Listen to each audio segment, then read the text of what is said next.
Assalamu alaikum everyone. I hope you are fine. Today we discuss about sports psychology. What is a sports psychology? Contents, introduction, history, definition, definitions according to different psychologists, importance of sports psychology in preparing the athletes psychologically for competitions, scope, goal setting, performance enhancing drugs, imagery in sports, mental toughness and purpose. First one is introduction. Introduction. Sports psychology involves the study of psychological factors associated with participation and performance in sports. Sports psychology में जो psychological factor होते हैं associated होते हैं participant की performance से related, उनके बारे में जो है हम डिस्कशन करते हैं, उसके बारे में बात की जाती है. Introduction to sports psychology provide a greater understanding of psychological processes of individual athlete and team dynamics to enhancing sporting performance.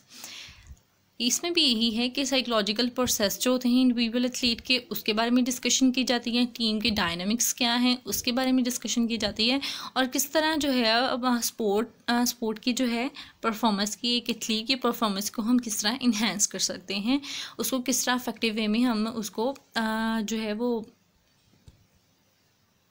Effective वे में परफॉर्म कर सकते हैं और दूसरों को दिखा सकते हैं. ये सारा कुछ जो है हम स्पोर्ट्स साइकोलॉजी में करते हैं. Next one is history. The history of sports psychology actually dates back to the 18s when psychologists conducted research experiments studying athletic performance.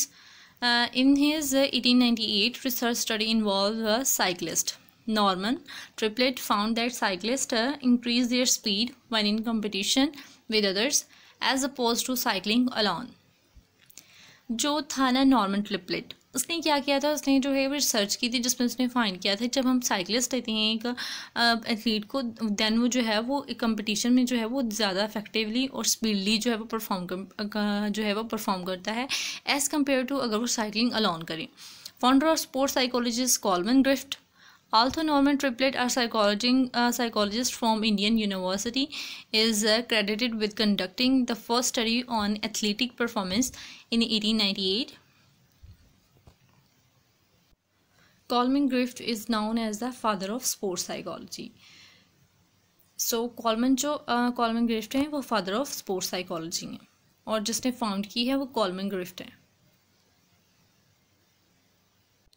Definition. Sports psychology is a proficiency that uses psychological knowledge and skills to address optimal performance and well-being of athletes, developmental and social aspects of sports participation, and systematic issues associated with sports setting and organization.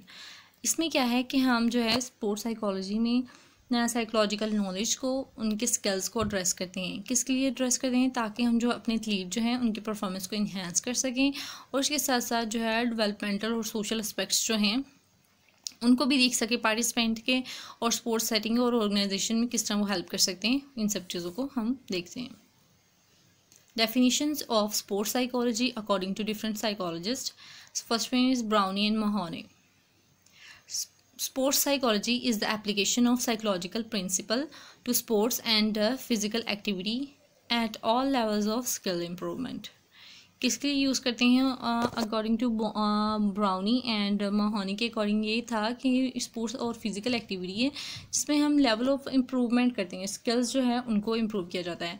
KM. Burns ने क्या कहा था? Sports psychology for physical education is that branch of psychology which deal with the physical fitness of an individual through his participation in game and sports.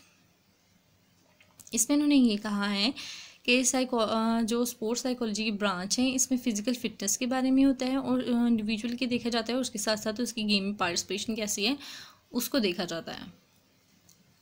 According to Singer, sports psychology explore one's behavior in athletic. Sports psychology is an interdisciplinary science.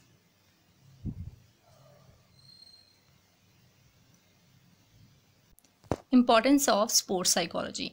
In psychological readiness, sports psychology play an important role in controlling the emotions. For example, anger, disgust, fear, negative thinking, feeling of ownership, are the emotions which need to be controlled. Uncontrolled emotions can decrease the performance. Controlling the emotions during practice sessions and competition prevent buckling under pressure. In preparing the athletic psychologically for competitions, mental preparation for the competition have gained importance now. Individuals and teams are given psychological tips before and after the competition. Psychologists work to create the will to win and positive attitude to handle the losses. इसमें क्या है कि जब athlete जो है perform करने लगे, performance से पहले भी यानी कि उसकी जो है कंपटीशन उससे पहले भी एंड बाद में भी किस कौन कौन सी वो साइकोलॉजिकल टिप्स जो है वो यूज़ कर सकता है कि वो जो है वो अपना कंपटीशन जो है वो इफेक्टिव वे में परफॉर्म कर सके। और जो है उसको ये भी सिखाया जाता है कि ड्यूरिंग परफॉर्मेंस ड्यूरिंग कंपटीशन उसने किस तरह जो है खुद को रिलैक्स रखना है और किस तरह जो है अपने एटीट्यूड अपने इमोशंस को हैंडल करना है और पॉजिटिव वे में रहते हुए सारी गेम जो है उसको परफॉर्म करना है। Scope In addition to instructions and training of psychological skills for performance improvement, applied sports psychology may include work with athletes, coaches, and parents regarding injury, rehabilitation, communication, team building, and career translation, and also social psychology, clinical psychology, cognitive psychology, experimental, and physiological psychology. इन सब fields में जो है हम जो है वो as a psychologist जो है वो काम कर सकते हैं स्पेशलाइजेशन आफ्टर स्पेशलाइजेशन। एंड ये सारी चीज़ें जो है वो हम स्पोर्ट्स साइकोलॉजी वो हेल्प करती है कि वो एथलीट जो है वो उसके कोच पेरेंट इन सब की जो है किस तरह उन्होंने परफॉर्म करना है और किस तरह अपनी परफॉर्मेंस जो है देनी है। Goal setting, a process that establish specific team based time based behaviour targets that are measurable achievable and realistic. Goal setting में क्या होता है कि जो एथलीट होता है वो अपने गोल्स सेट करता है स्पेसिफिक कि मैंने जो है वो नेशनल लेवल या इंटरनेशनल लेवल पे कैसे परफॉर्म करना है या कैसे अपने इन गोल्स को है जो अचीव करना है और कैसे उस जो है वो स्टेज तक पहुंचना है। Next one is performance enhancing drug. ये सारे वो ड्रग्स हैं जो एक एथलीट जो हैं वो लेते हैं अपनी परफॉर्मेंस को इन्हेंस करने के लिए। उसमें बीटा ब्लॉकर्स आते हैं, anabolic steroids, diuretics, stimulants, narcotic analgesic, and peptide hormone including EPO। Imagery in sports, imagery क्या होती है कि इमेजरी विजुअलाइजेशन होती है और हमारी मेंटल रिहर्सल होती है। इमेजरी को जो है हम आर्ट भी कहते हैं। इमेजरी किस लिए हमारी काम करती है एज एथलीट अगर हम देखें तो वो क्या करता है एथलीट अगर कोई कंपटीशन है तो उससे पहले ही अपने माइंड में व्यू बना लेगा और उसको देखेगा कि अगर कौन कौन सी टिप्स मैं यूज़ करूँगा और पॉजिटिव एटीट्यूड के साथ किस तरह मुझे अपने गेम को विन करना है। वो क्या है हमारी इमेजरी इन स्पोर्ट्स में आएगा। मेंटल टफनेस में क्या होता है कि इंडिविजुअल में इतनी एबिलिटी होती है कि वो क्या करता है कि वो रेसिस्ट करता है और मैनेज और ओवरकम करता है अपनी मेंटल टफनेस को, अपने डाउट्स को, अपने वरीज को और जो उसके कंसर्न्स होते हैं उसके सर्कमस्टांसेस होते हैं उन सब को। Next one is purpose.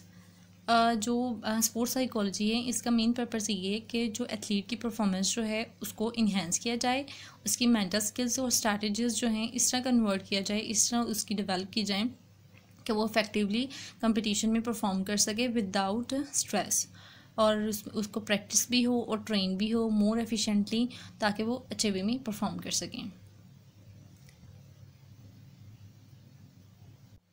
आज के लेक्चर में जो भी हमने एलिमेंट्स पढ़े हैं like goal setting, imagery in sports, mental toughness, performance enhancing drugs, ये सारे टॉपिक्स जो हैं इन पे मैंने डिटेल्स वीडियो बनाई हैं। अगर आप देखना चाहते हैं तो लिंक जो है वो मेरी डिस्क्रिप्शन में है। आई होप सो सारे लेक्चर आपके लिए बहुत हेल्पफुल रहेंगे। So thank you for watching my video. If you like the video please press the bell icon and subscribe my channel. Thank you, bye bye, अल्लाह हाफिज़।